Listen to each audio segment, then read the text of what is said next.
Hello friends, welcome to the lecture of the manufacturing process. As we have started from the casting and in that we have completed the pattern. So today we will start the new topic of the pattern allowances. You can refer all other lecture available on the Engineering College Barswara YouTube channel. So you will get the idea about the manufacturing process. So today we will discuss about the pattern allowances. So this is very interesting topic because when suppose when you are designing this pattern, okay, so basically pattern is nothing but it's a component. It may be the wooden or metal or wax or plastic. Okay, actually it's a image or mirror of the your actual component.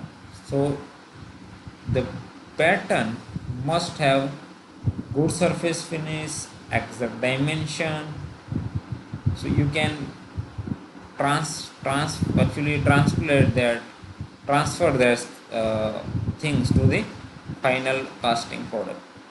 So but when we design the pattern, its dimension must be bigger than the actual component. Why? Because as you know, we are pouring the liquid or molten metal to the cavity. What will happen?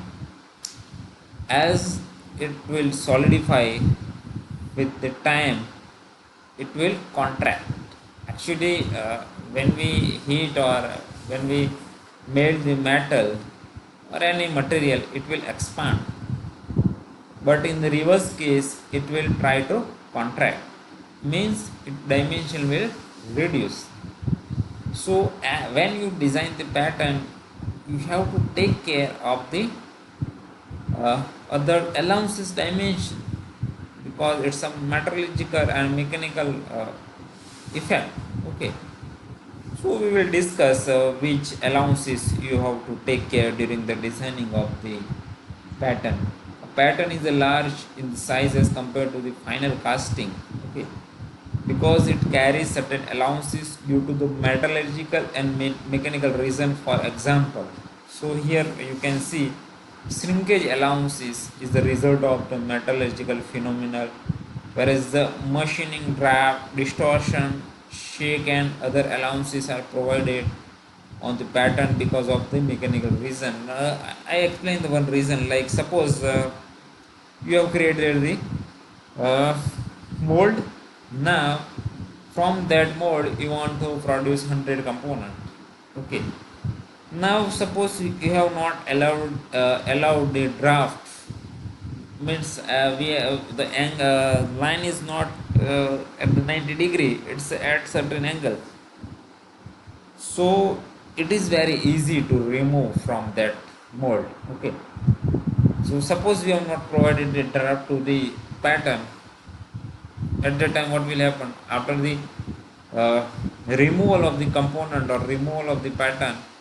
You may require some treatment or it may damage your surface. So this analysis is very important in case of the pattern. So here you can see we have five different type types of the allowances, like the shrinkage or contraction allowances, machining or finishing allowances, draft or tapping allowances, distortion or chamber allowances, shake or wrapping allowances. So we will start from the first one, that is shrinkage. You can see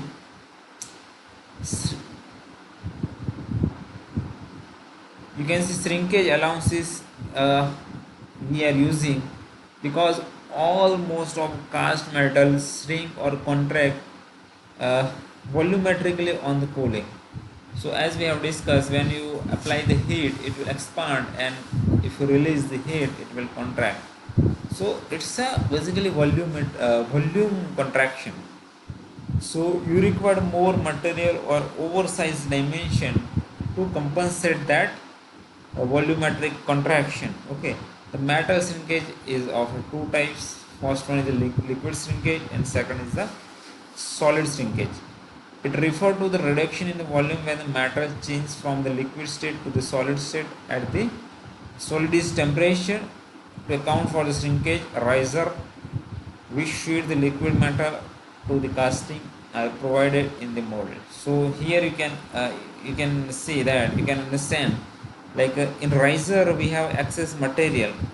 Basically it's a molten matter. Okay, as you can see, the mold gets solidified, it will start to contraction or it start to shrinkage.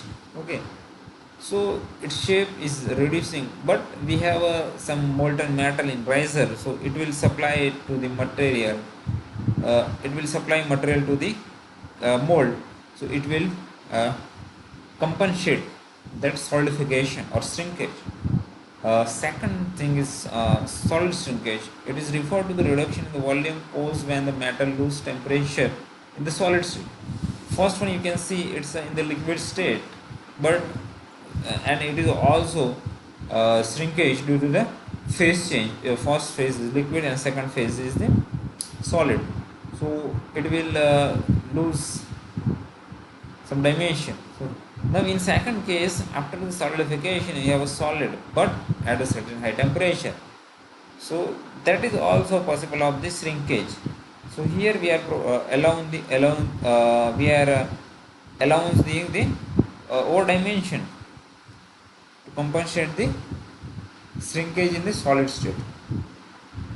So almost all metals shrink and contract volumetrically after solidification, and therefore the pattern to obtain a particular size casting is made oversized by the amount equal to the shrinkage or contraction. Okay, so here we have a different property, like metal shrinkage depend upon the different parameter: cast metal or alloy, pouring temperature, casted dimension, casting design aspect, molding condition. So these are the number of parameters which actually responsible for the shrinkage.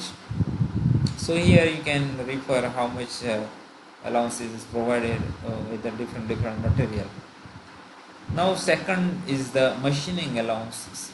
You can see after the preparing the component, you will get the casted product, but the surface is rough. You can see all the surface of the casting product is rough.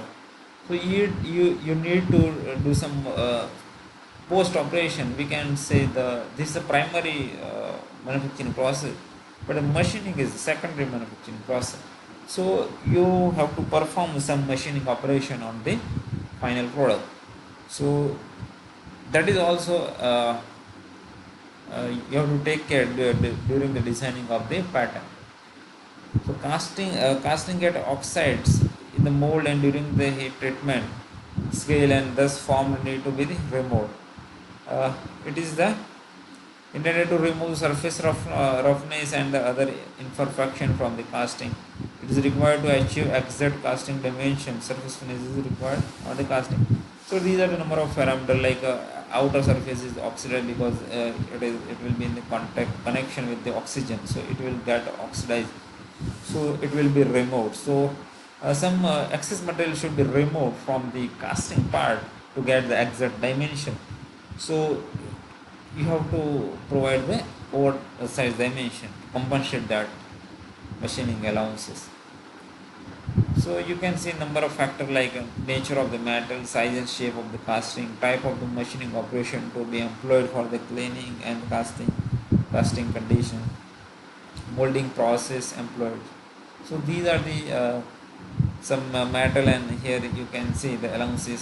Suppose cast iron up to 300 you have to give the more 2.5 dimension. Okay. Third one is the draft or taper allowances, as we have discussed. It is given to all surface, particularly to the parting line. A draft allowance is given so that the pattern can easily be removed from the molding material. Tighten pack around it with the basically sand. So it's depend like the shape and size of the pattern in the depth direction in contact with the mold cavity, molding methods, mold material, Draft allowances is imparted on the internal as well as the external surface. Of course, it is more on internal surface. So it is basically used for the easy removal of the pattern from the mold. You can see here we have provided certain angle, so you can avoid the breakage.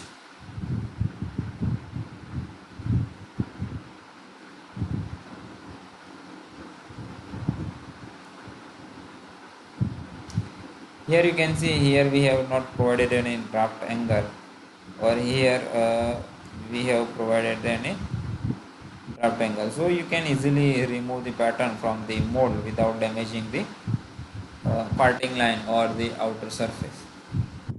So this is also very important allowances. Here it is given in the table, like suppose you are using the pattern of the board material up to 20 mm, you have to give the certain angle like 3 or for external as well as the internal surface. So here you can see this is a taper in the design, so this pattern draft, so this is actually excess material, it need to be removed after the machining operation, but it is very important to for during the pattern design, so you can use this mold for the number of times without damaging the parting line as well as the outer surface. Now fourth one is the distortion or chambered allowances. Casting will be distorted or wrapped. It is of the irregular shape. Okay.